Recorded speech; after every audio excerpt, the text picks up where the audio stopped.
Smack டவுனோட main ஈவெண்ட்ல Jey Uso and Jimmy Uso versus MFTs சேர்ந்த டாலா டோங்கோ அண்ட் சோலோ சிக்கா இவங்களுக்குள்ள ஒரு டாக் டீம் மேட்சஸ் நடந்துச்சு. இந்த டாக் டீம் மேட்சஸ்ல ரெண்டு டீம் நல்லா பர்ஃபார்மன்ஸ்னா ஒரு கட்டத்தில் டாலா டோங்கோ ஜிம்மி யூசோவை கமெண்ட்ரி டேபிள் தூக்கி அடிக்கலாம் கமெண்ட்ரி டேபிள் ரெடி பண்ணிட்டு இருந்த நேரத்தில் ஜேக்கப் ஃபேக்டோ வந்து அப்படியே வந்து டாலா டோங்கோ அட்டாக் பண்ணி மேட்சை டிக்யூ பண்ணி முடிச்சு விட்டுரு. அதுக்கப்புறம் டாலா டோங்கோவை இழுத்து அந்த கார்னர் போஸ்ட்ல ஒரு 5 தாட தள்ளிட்டு அதுக்கப்புறம் வந்து யாரை அட்டாக் பண்ண போறோம்னு கேட்டீங்கன்னா சோலோ சிக்கா அட்டாக் பண்ண போற. அந்த அட்டாக் பண்ண போகும்போது தான் புதுசா ஒரு சப்மிஷன் மூவ் காமிப்பாங்க.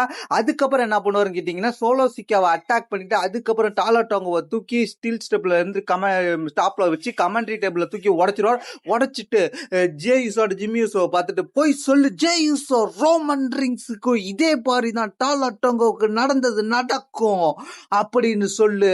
ரோமன் ரிங்ஸோட கதை இதோட போல முடிய போகுது அப்படி இன்னொன்னு Jey Uso and Jimmy Uso முறைப்பாங்க. இதோட ஸ்மாக் டவுன் எண்ட் ஆகும்.